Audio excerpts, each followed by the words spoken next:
We have never invested as much in public education as we should have because we've always had kind of a private notion of children. Your kid is yours and totally your responsibility. We haven't had a very collective notion of these are our children. So part of it is we have to break through our kind of private idea that kids belong to their parents or kids belong to their families and recognize that kids belong to whole communities. Once it's everybody's responsibility and not just the households, then we start making better investments.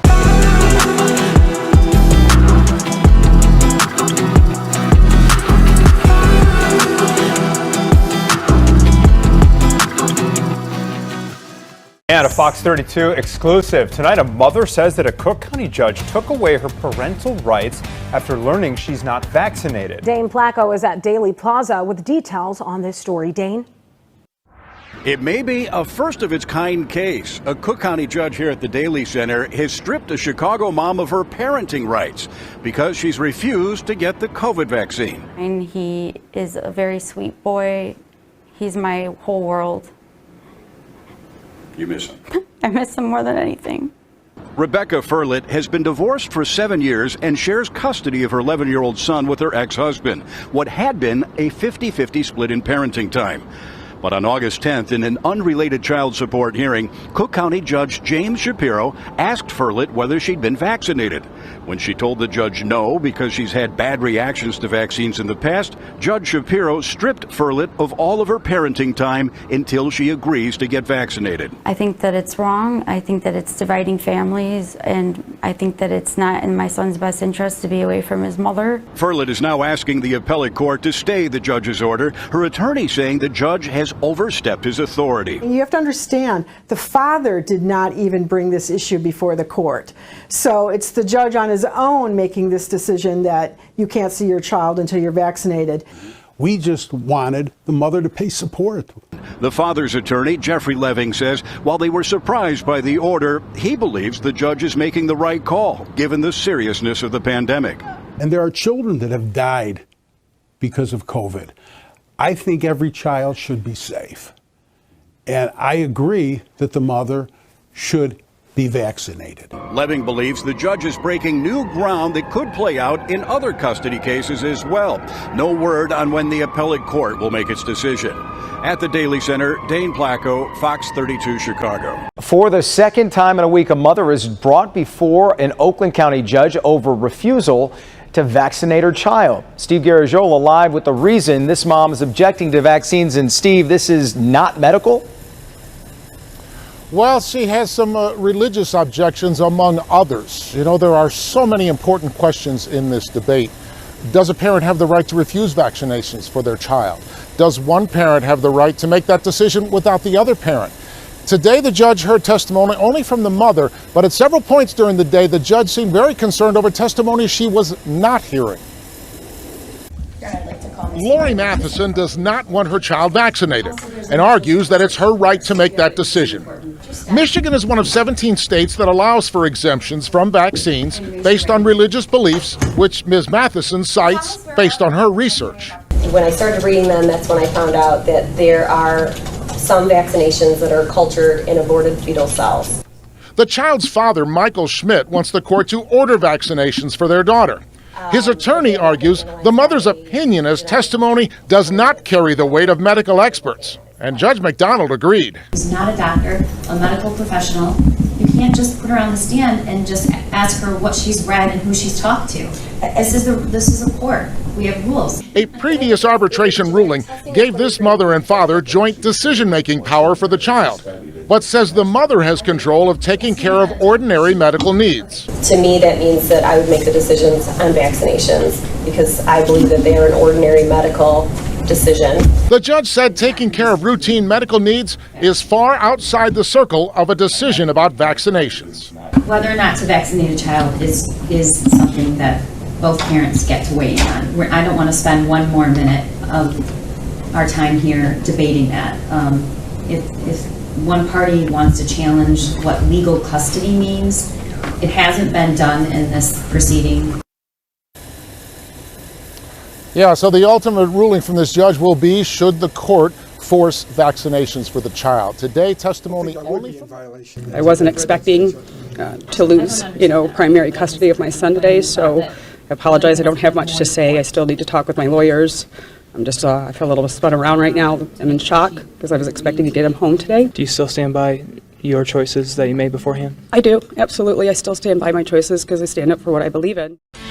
A vaccination controversy of all things out in Chicago. A mother says her daughter was vaccinated without her consent.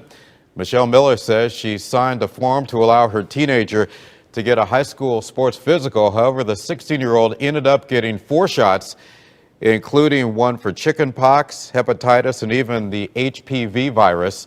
Now, mom is demanding some answers. I don't know how many other kids have gotten these shots and their parents know or may not know.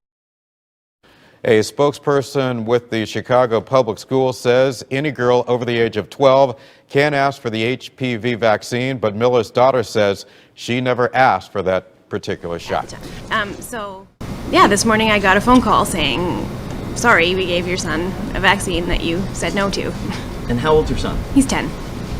So he's able to say he understands what's going on. yes, and last night we had a discussion and I said, look, like you will be getting the Hep B vaccine, but not HPV. Because I don't feel like, and we discuss it, I said I don't feel like there's enough research done. That's my reason. So that day at school he got multiple shots? Yes, and it was just this morning. And did he know to count? I'm only supposed to get 3 and they gave me 2, or he was supposed to get 2, right? Or he was supposed to get 1, sorry, right. And he got 2. And right before that he sat down and he said to the lady, like, I'm supposed to get this and not this. So he knew ahead of time. He knew ahead of time. A choice to make, and that there was... and he knew the reasons. And so she sat him down and gave him both anyhow. And how did you find out? She called me, the health unit lady, and said, sorry. Like I looked at the papers after I did the thing. Right. And I found out that I did it wrong. Yeah. And how did you feel when you heard that? I was pretty upset. And she said that, basically she said that I should be glad that she told me and didn't sweep it under the rug. That kind of made me a little annoyed. More and more kids are getting the COVID vaccine, but many parents are still hesitant, and there are questions about when a teenager should be allowed to make his or her own medical decisions. Christine Sorensen reports on an effort to let kids 14 and older get vaccines even without their parents' okay. Right now, kids under 18 need a parent's consent to get a vaccine. But State Senator Amanda Capoletti from Montgomery County is writing a bill to allow kids 14 and older to make their own decision about a vaccine after talking with their family doctor or pediatrician. A lot of states do have some different and better laws, if you ask me as a public health professional, allowing young people to learn about what's happening to their body and then make the decision in concert with their doctor about what's happening.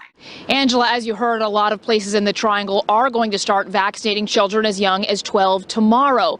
And while the state does not require parental consent, some vaccine providers do. Not all vaccine providers will require parental permission. COVID vaccination is one of those medical treatments that North Carolina says that the child is able to consent for on their own. State law allows people younger than 18 to make certain health care choices if they have decisional capacity to do so.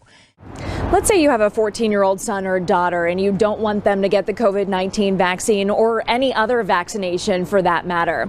Well, one state senator wants kids as young as 14 years old to be able to just walk right in anywhere to get a vaccine without their parents' consent. There are only 3 Yamhill County commissioners, and 2 of 3 just voted to require parental consent for any county-affiliated vaccinations of teens 17 and under. Even before Thursday's board meeting, Commission Chair Mary Sterrett convinced the County Health and Human Services Director to require the consent. The director initially went along, but then reversed course, now saying it's not a good decision, legally or for teenagers. Show of hands, how many of you have gotten a COVID vaccine? These are 4 healthcare workers from different hospitals in North Carolina. Why not? We don't know what the long-term side effects are. It also hasn't been proven to be effective. The CDC and many public health experts say that it's more than 90% effective. They do say that. That hasn't proven to me to be true. I'm not going to just jump on a bandwagon with something that has not been tested. When you say that it hasn't been tested, it has been tested though. But not to the, if you look at the normal year span of how long something is tested, it's usually 12 to 14 years before it comes to humans. Across the country, about 1 in 4 healthcare workers still isn't vaccinated against COVID. And from North Carolina to Texas to New York, anti-mandate protests are mounting. I don't trust it right now. So is the pushback. This is in the category of give me a bleeping break. When did everyone get a medical degree?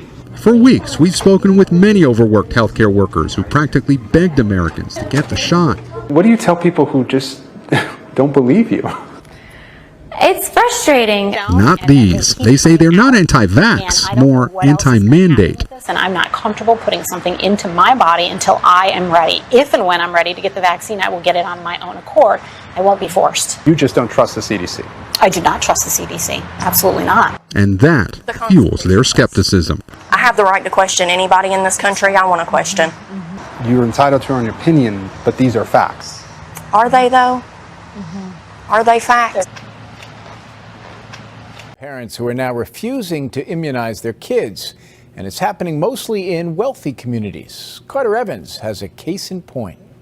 By his own admission, Dr. Bob Sears may be the only pediatrician in Southern California who does not advocate child vaccinations. What percentage of your patients would you say choose not to get their children vaccinated in some form? I would say about half of my patients are not vaccinating.